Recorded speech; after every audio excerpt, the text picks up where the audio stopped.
You're tuning into Black and White Sports on YouTube.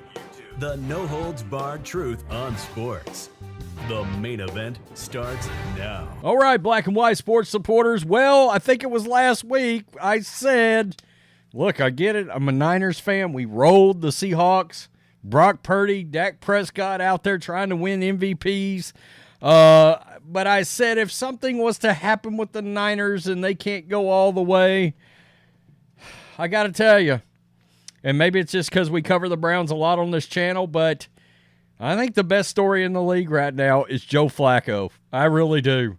I mean, we're seeing sort of the same thing that happened and was sort of reminiscent of Kurt Warner in the Arizona Cardinals. Now, he took a team to the Super Bowl, if anybody remembers, and they nearly won it.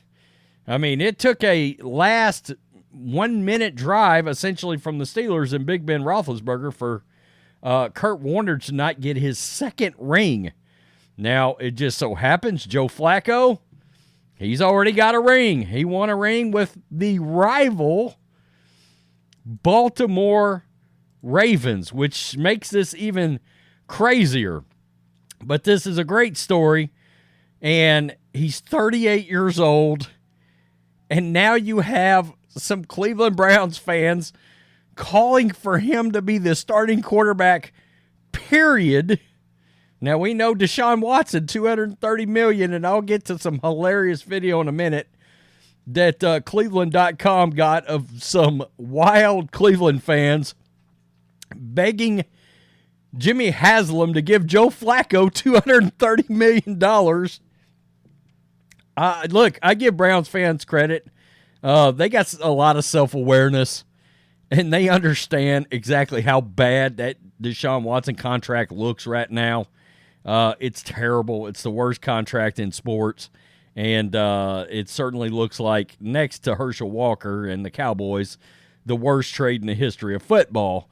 And now you have old Graybeard here coming in, winning a big game yesterday. We've got Myles Garrett. You see that guy right there. You got Myles Garrett calling out the NFL over freaking pass interference penalties. And the NFL's taking a lot of heat today, whether it's that Chiefs-Bills game, which, depending on the fan base, you can see it two completely separate ways. Let's listen to Stefanski, because this is Stefanski and Flacco, and then we'll get to the fans dogging out Deshaun, taking a shot at Deshaun Watson while hyping up Joe Flacco. Man, this is a good story.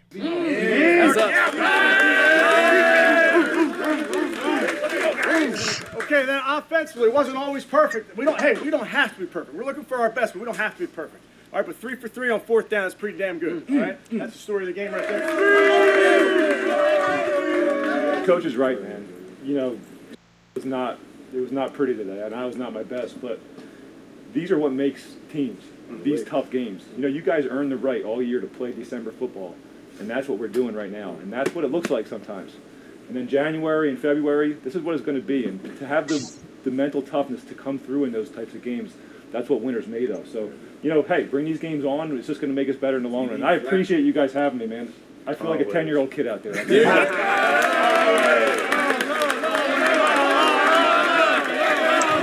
Man, these players, they love Joe Flacco. They love Joe Flacco. Old Graybeard. The fans love Joseph Flacco as well. Listen to this and a little shade at Deshaun. Hey, I wish we would have paid that Deshaun Watson money to Joe Flacco. I feel like he deserves it, honestly. And we ran against him for so long, but he's back, baby. He's going to get us the ball, and he's going to win Super Bowl MVP. Joe Flacco! That's great. Cleveland Browns fans, saying we should have gave that Deshaun Watson money to Joe Flacco. You know, the messed up part is, honestly, Joe Flacco could have been the starting quarterback of this team all year for like $10 million. Maybe not even that much, $8 million. He could have been the starting quarterback all year for this team. And there's one thing you can say about Joe Flacco when you watch him, and this has always been the case, and this is why he was such a high draft pick. Joe Flacco's got a cannon. He's got an absolute sniper rifle on his arm. Now, it's not always been the most accurate, but boy, he can still throw the piss out of the ball. I was watching that yesterday, and I was like, he is still throwing BBs out there, just seeding the ball everywhere. So, that performance right there led Kevin Stefanski to make a big decision. Joe Flacco is the guy for the rest of the season. Joe Flacco's flashback elite performance for the Browns has earned him a starting job for the rest of the season. Look, coming into this game, that last game they played against the Rams, it was the best performance by a Browns quarterback all year, and they lost. And yesterday, well, he one-upped it. Cleveland coach Kevin Stefanski announced after Sunday's 31-27 win over the Jags that the 16-year veteran will continue starting next week against the Bears and moving forward over rookie DTR Dorian Thompson-Robinson. The 38-year-old Flacco, who appeared in 12 games, 9 starts for the Jets, this is the New York Post, over the previous 3 seasons, threw for 311 yards, 3 touchdowns, 1 pick Sunday against Jacksonville as the Browns improved to 8-5. Starting quarterback Deshaun Watson is out for the season with a shoulder injury. They're just throwing that in. Quote, obviously it looks good when you feel like you have people and people have confidence in you. Flacco said after the game, I know I've been in a bunch of locker rooms, but whenever you walk into a locker room, you still want to gain the respect of everybody. You don't know if you quite have that until you go out there and get a win and continue to do it day in and day out. So, that leads us over to Myles Garrett, because Myles Garrett, he ripped into these referees, and boy, we're seeing a hell of a lot of shoddy referee performances around the NFL. I mean, it's bad. Again, we talk about the fact that, you know, a lot of fans out there call the NFL rigged every weekend.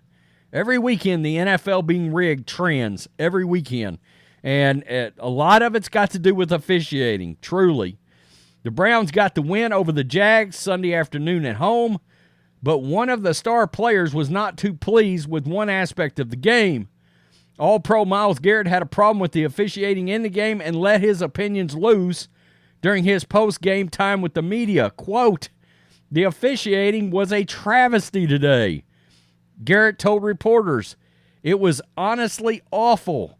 Respect to those, they have a hard job, but we have a hard job as well.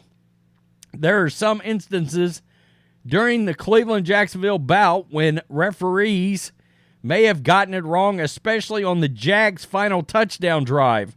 Browns linebacker Anthony Walker was called for a defensive PI penalty that raised eyebrows on the Cleveland sideline. And there's Myles Garrett looking like he's madder than hell, and they just got a victory. Garrett may also have been frustrated with holds and hands to the face situations, which did not see the yellow laundry come out on the field throughout the game. Those specifically came when the man with 13 sacks this season was rushing Jags quarterback Trevor Lawrence. Quote, I have a lot of respect for those guys, but we get scrutinized for plays we don't make, and someone has to hold them accountable for the calls they don't make. Garrett added, they need to be under the same microscope as we are every single play. Comments are likely to get Garrett hit with a fine. Yeah, that's the thing about it. You're not even supposed to be criticizing the refs. And believe it or not, he will probably get a fine for those comments right there about the refs. The coaches tend to get fines for it. Players get fined. And is the NFL really doing anything with referees at all?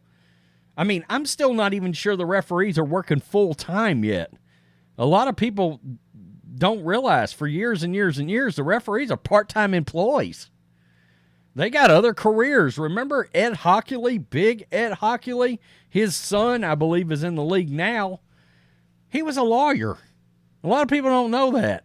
He was a lawyer, and he worked NFL games. It was his part-time job. I mean, you're dealing with number one, a league that's worth billions and billions of dollars, but every franchise is worth like $3, $4, $5, $6, $7, $8 billion. Hell, the Cowboys probably worth $12 billion if they really went up for sale. And part-time guys making crucial calls during games.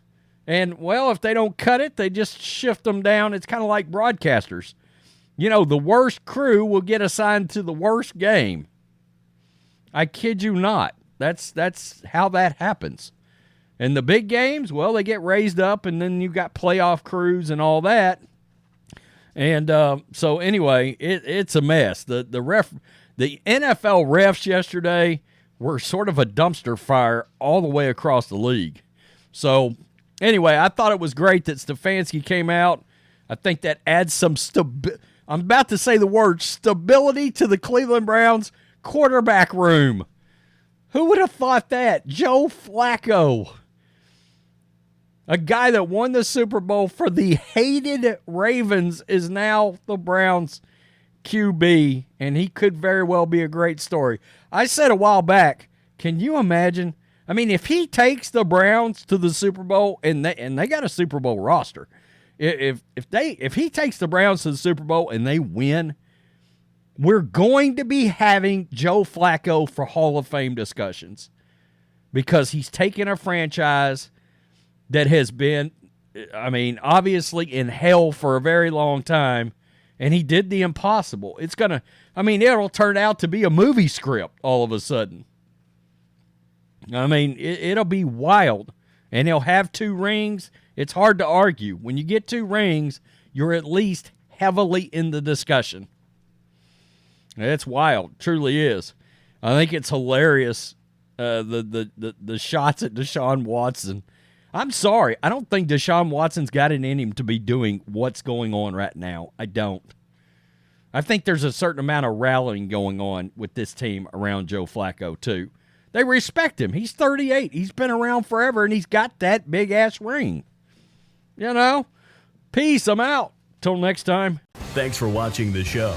Be sure to like, comment, and subscribe. Be sure to tune in next time on Black and White Sports.